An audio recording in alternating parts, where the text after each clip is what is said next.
नमस्कार, मैं डॉक्टर रमेश चंद। आज इस वीडियो में मैं आपको divergence, vector flux, surface integral और डाइवर्जेंस थ्योरम के बारे में बताऊंगा। सबसे पहले बात करें फ्लक्स क्या होता है। दिए गए पृष्ठ से निर्गत बल रेखाओं की संख्या जनरली उस पृष्ठ से निर्गत फ्लक्स के बराबर होती है। इसको हम नदी में बहने वाले पानी के प्रवाह के आधार पर समझ सकते हैं। मान लीजिए हमने एक निश्चित क्षेत्रफल का फ्रेम लिया। उस क्षेत्रफल को नदी में बहने वाले पानी के लंबवत दिशा में जब हम रखते हैं तो उस फ्रेम से होकर गुजरने वाला पानी जनरली फ्लक्स के बराबर मात्रा का होता है। जब आप उस फ्रेम को नदी के प्रवाह के लंबवत रख देते हैं तो उस फ्रेम से कोई भी पानी प्रवाहित नहीं होता, अतः उससे बहने वाला फ्लक्स जीरो होता है। जैसे यहाँ आप देखिए, फ्लक्स की परिभाषा अनुसार जो फ्लक्स है वो वेलोसिटी ऑफ दी वाटर हमने यहाँ ली है और एरिया उस फ्रेम का एरिया लिया है। तो यहाँ देखिए, जब दोनों के बीच लंबवत दिशा है, cos 90 डिग्री हो, डॉट प्रोडक्ट है दोनों के बीच में, जब 90 degree cos 90 degree equal to 0 होता है, तो जब आप फ्रेम को पानी की प्रवाह के लंबवत रखेंगे तो उससे होकर बहने वाला पानी की मात्रा 0 होगी। इसका मतलब उसका फ्लक्स का मान 0 होगा। जब आप उसी फ्रेम को बहते हुए पानी के साथ किसी एंगल थीटा पर रखते हैं तो उससे उस फ्रेम से ऊपर गुजरने वाले पानी की मात्रा दोनों के मध्य जो एंगल थीटा लिया है उसके कोसाइन के मान अर्थात कोस थीटा पर निर्भर करता है। इस प्रकार आप देखते हैं कि दिए गए पृष्ठ से जो फ्लक्स निकलता है वो पृष्ठ के फ्लक्स जिस डायरेक्शन में फ्लो हो रहा है, साथ ही जो वेक्टर आप ले रहे हैं उनके एंगल पर डिपेंड करता है। परिभाषा अनुसार पृष्ठ के अल्पांश dA से निर्गत सदिश A के फ्लक्स का मान जनरली A डॉट dA से दिया जाता है। यदि आप संपूर्ण क्षेत्रफल को शामिल कर लेते हैं तो उस संपूर्ण क्षेत्रफल से निर्गत होने वाले फ्लक्स का मान phi is equal to integration A dot TA होता है, जहाँ जो इंटीग्रल है वो पृष्ठ के ऊपर है, अतः इस समाकलन को हम पृष्ठ समाकलन भी कहते हैं। इस प्रकार स्पष्ट है कि किसी भी सदिश का फ्लक्स उस सदिश जिस पृष्ठ से होकर के निकल रहा है उसका पृष्ठ समाकलन के रूप में दिया जाता है। अब बात करें डाइवर्जेंस की। सदिश क्षेत्र में स्थित आयतन अल्पांश को परिबद्ध करने वाले बंद पृष्ठ से निर्गत प्रति एकांक आयतन सदिश अभिवाह या फ्लक्स सदिश क्षेत्र का डाइवर्जेंस कहलाता है। गणितीय शब्दों में अगर मैं इसको लिखूं तो इस तरह से है, आप देखिए, integral over whole area A dot dA, ये आपको मालूम है फ्लक्स है। इस फ्लक्स में जब हम आयतन अल्पांश का डिवाइड कर दें और आयतन अल्पांश को मिनिमाइज करें, टेंस टू बी जीरो करें, तो ये जो टर्म डिफाइंड होती है ये कहलाती है डाइवर्जेंस ऑफ द वेक्टर।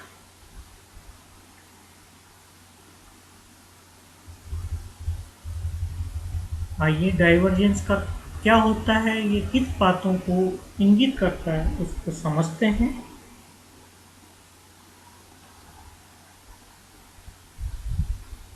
किसी सदिश क्षेत्र के डाइवर्जेंस को समझने के लिए एक तल पर असंपीड्य द्रव के प्रवाह पर विचार करते हैं।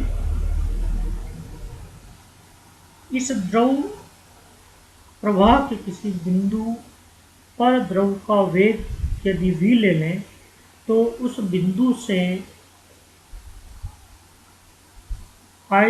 बिंदु के चारों ओर स्थित आयतन अल्पांश से प्रति सेकंड प्रति एकांक आयतन गुजरने वाले द्रव की मात्रा उस सदिश के डाइवर्जेंस के द्वारा व्यक्त होती है।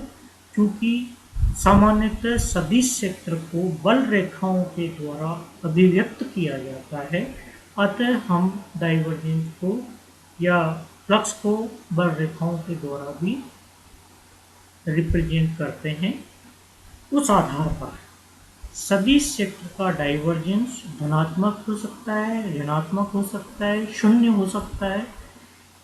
यदि सदिश क्षेत्र का डाइवर्जेंस धनात्मक है तो इसका तात्पर्य ये है कि उस परिबद्ध आयतन में सदिश का स्रोत स्थित है, अर्थात जिस स्रोत के कारण बल रेखाएं उस आयतन से बाहर की ओर जाती हुई प्रतीत होंगी। इसको मैंने यहाँ चित्र में भी दर्शाया हुआ है। यदि सदिश क्षेत्र का स्रोत यहाँ है तो इस स्रोत से बल रेखाएं इस पर्टिकुलर आयतन से बाहर की ओर जाती हुई नजर आती हैं। अतः डाइवर्जेंस पॉजिटिव होने का मतलब है कि उस सदिश का स्रोत उस आयतन में मौजूद है। दूसरा, यदि डाइवर्जेंस ऋणात्मक हो, यदि डाइवर्जेंस ऋणात्मक हो तो उसका अर्थ ये है कि उस आयतन में सदिश का सिंक स्थित है, अर्थात बाहर से जितनी भी बल रेखाएं उस आयतन में प्रवेश कर रही हैं वो सब अंदर की ओर होंगी, जैसा कि इस चित्र में मैंने दिखाया हुआ है। इसमें समस्त बल रेखाएं बाहर की ओर से अंदर की ओर आ रही है। इसका तात्पर्य यह है कि इसमें उस सदिश का सिंक है और इसका जो डाइवर्जेंस है वो ऋणात्मक। तीसरी स्थिति, जब डाइवर्जेंस का मान शून्य होता है। जब डाइवर्जेंस का मान शून्य होता है तो इसका मीनिंग ये है कि जितनी बल रेखाएं उस आयतन में प्रवेश करती है उतनी ही बल रेखाएं उस आयतन से बाहर निकल रही होती है। ऐसी स्थिति में कुल बल रेखाओं की जो सदिश योग है वो सदैव शून्य होगा। ऐसे सदिश को हम परिनालिकीय सदिश भी कहते हैं और सामान्यतः जो चुंबकीय क्षेत्र आप लेते हैं वो इसी तरह के परिनालिकीय सदिश को अभिव्यक्त करता है। अतः सारांश में ये कहा जा सकता है कि सदिश क्षेत्र के डाइवर्जेंस की उत्पत्ति सदैव क्षेत्र स्रोत या सिंक की उपस्थिति के कारण होती है। इन सब बातों को स्पष्ट रूप से आप समझ गए होंगे कि किस तरह से डाइवर्जेंस किसी सदिश के किसी पर्टिकुलर आयतन में स्थित स्रोत या सिंक की उपस्थिति को अभिव्यक्त करने के काम में लिया जाता है। और ये धनात्मक हो सकता है, ये ऋणात्मक हो सकता है या ये जीरो भी हो सकता है। ये डिपेंड करेगा कि आप किन परिस्थितियों की बात करते हैं। यदि फॉर एग्जाम्पल में यदि इस तरह से लूँ इसको कि मान लीजिए यहाँ कोई धनात्मक आवेश मौजूद है तो उस धनात्मक आवेश के कारण सदैव डाइवर्जेंस जो बल रेखाएं हैं वो बाहर की ओर गमन करेगी निश्चित रूप। तो उस आधार पर हम कह सकते हैं कि उस विद्युत क्षेत्र में आयतन अल्पांश में धन आवेश उपस्थित है और बल रेखाएं बाहर की ओर जा रही है। इसी प्रकार जब विद्युत क्षेत्र में बल रेखाएं आयतन में अंदर की ओर आ रही है तो ऋणात्मक आवेश वहां स्थित माना जा सकता है। इस प्रकार डाइवर्जेंस का भौतिक अर्थ हम समझ जाते हैं कि जब भी गणितीय रूप में किसी डाइवर्जेंस को हम अभिव्यक्त करेंगे तो उसका तात्पर्य उस सदिश के स्रोत और सिंक से होता है। डाइवर्जेंस को समझने के बाद हम कार्तीय निर्देशांक पद्धति में डाइवर्जेंस का मान किस तरह से निकाला जा सकता है उसके लिए फार्मूला ज्ञात करने का यहाँ ज्ञात करने की विधि का वर्णन कर रहे हैं। इसके लिए मैंने एक आयताकार षटफलक यहाँ लिया है जिसका आयतन dv लिया हुआ है और जिसके केंद्र बिंदु P पर एक सदिश स्थित है जिसके घटक कंपोनेंट x, y और z डायरेक्शन में क्रमशः ax, ay, az है। इस प्रकार सदिश A का मान a = xi plus ayz plus az के होगा। यदि मैं बिंदु P पर स्थित सदिश को पृष्ठ BCHG पर ज्ञात करूं और ये माना जाए कि जो सदिश है उसके परिवर्तन की दर x डायरेक्शन में delta ax upon delta x हो, तो क्योंकि यहाँ से यहाँ तक का जो डिस्टेंस है वो dx है, अतः इसके मिड पॉइंट से इस पृष्ठ तक की दूरी dx/2 होगी। अतः यहाँ से यहाँ तक जाने पर जो सदिश क्षेत्र में परिवर्तन होगा वो delta ax upon delta x dx/2 के बराबर होगा। अतः BCHG पर इस सदिश क्षेत्र का मान ax plus delta ax upon del x dx/2 के बराबर होगा। इसी प्रकार नेगेटिव इस बिंदु पॉइंट P से नेगेटिव की ओर जाने पर हमें पृष्ठ ADEF मिल रहा है, जिस पर उसी प्रकार से विश्लेषण करने पर इस सदिश का मान ax minus delta ax upon del x dx/2 के बराबर होगा।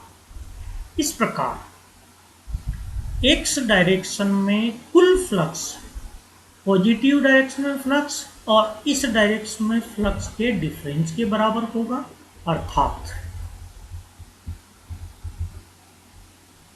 सदिश का मान multiplied by the area of the surface.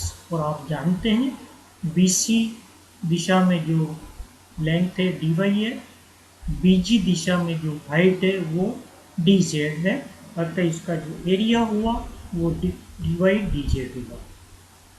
इस प्रकार x दिशा में पॉजिटिव x दिशा में फ्लक्स हुआ ax plus del x upon del x dx/2 dy dz, और नेगेटिव x डायरेक्शन में जो फ्लक्स हुआ वो हुआ x minus del x dx/2 dx dy dz। और जब इन दोनों को सोल्व करते हैं तो x कैंसिल हो जाता है और हमको मिलता है del x upon del x dx dy dz। Similarly इसी प्रकार से यदि मैं y डायरेक्शन में कुल निर्गत फ्लक्स का मान ज्ञात करूं तो ये इसका कंपेरिजन करने पर del ay upon del y dx dy dz के बराबर प्राप्त होगा, और z दिशा में del az upon del z dx dy dz के बराबर प्राप्त होगा। अतः इस संपूर्ण जो षटफलक मैंने लिया है, इस संपूर्ण षटफलक से निकलने वाला कुल फ्लक्स इन सबके सम के बराबर प्राप्त होगा। A dot dA is equal to del x upon del x dx dy dz plus del ay upon del y dx dy dz plus del az upon del z dx dy dz। Common quantity जो है वो बाहर ले ली मैंने, और आपको मालूम है dx dy dz का प्रोडक्ट उस षटफलक के आयतन के बराबर है जिसका मान हमने dv लिया हुआ है। परंतु डाइवर्जेंस की परिभाषा से हम जानते हैं integral A dot dA upon dv limit dv tends to 0 del x upon del x plus del A y upon del y del A z upon del z के बराबर प्राप्त होगा। ये आप यहाँ से देख सकते हैं। इस dv को यहाँ डिवाइड करें और अल्फॉन्स के रूप में टेंस टू बी 0 करें तो आपको डाइवर्जेंस की वैल्यू ये प्राप्त होगी। इसको हम वेक्टर प्रोडक्ट के रूप में इस प्रकार से लिख सकते हैं, i del upon del x plus j del upon del y k del upon del z dot x i plus a y j plus e z k. और ये हम जानते हैं डाइवर्जेंस ग्रेडियंट की परिभाषा से, ये जो है वो ग्रेडियंट कहलाता है और ये सदिश ए है। अतः इस डाइवर्जेंस ए को लिखा जाता है डेल डॉट ए। अतः ग्रेडियंट आपको मालूम है, ग्रेडियंट को किसी सदिश के साथ अदिश गुणनफल के रूप में लेने पर आपको डाइवर्जेंस ए प्राप्त होता है। अतः सदिश फलन का डाइवर्जेंस डेल संकारक और सदिश फलन के अदिश गुणनफल के बराबर प्राप्त होगा। ये हमने यह सिद्ध किया है। नाउ जो फार्मूला यहाँ मैंने प्राप्त किया है उसका उपयोग हम एक नई चीज के रूप में इस्तेमाल कर सकते हैं जो कहलाता है गाउस डाइवर्जेंस थ्योरम। यहाँ से देखिए आप परिभाषा से डाइवर्जेंस से A dot d upon d v के बराबर होता है। इस डी वी को मैं इधर लेके जाऊं और इसका इंटीग्रल पूरे उसके लिए ज्ञात करूं तो ये एक नई थ्योरम मुझे देगा जो कहलाती है गाउस डाइवर्जेंस थ्योरम। इसके अनुसार किसी सदिश का पृष्ठ समाकलन उस सदिश के डाइवर्जेंस के आयतन समाकलन के बराबर होता है। ये गाउस डाइवर्जेंस थ्योरम कहलाती है। गाउस डाइवर्जेंस थ्योरम का जो उपयोग है जनरली वह यह है कि इसके द्वारा किसी सदिश क्षेत्र के पृष्ठ समाकल को आयतन समाकल या आयतन समाकल को पृष्ठ समाकलन में बदला जा सकता है। इस प्रकार हमने आज के इस वीडियो में देखा कि किस तरह से फ्लक्स को परिभाषित किया जाता है, उससे डाइवर्जेंस की किस तरह से परिभाषा दी जा सकती है और गाउस डाइवर्जेंस थ्योरम क्या है और उसका उपयोग क्या है। आज का मैं ये वीडियो लेक्चर यहीं समाप्त करता हूँ। नमस्कार।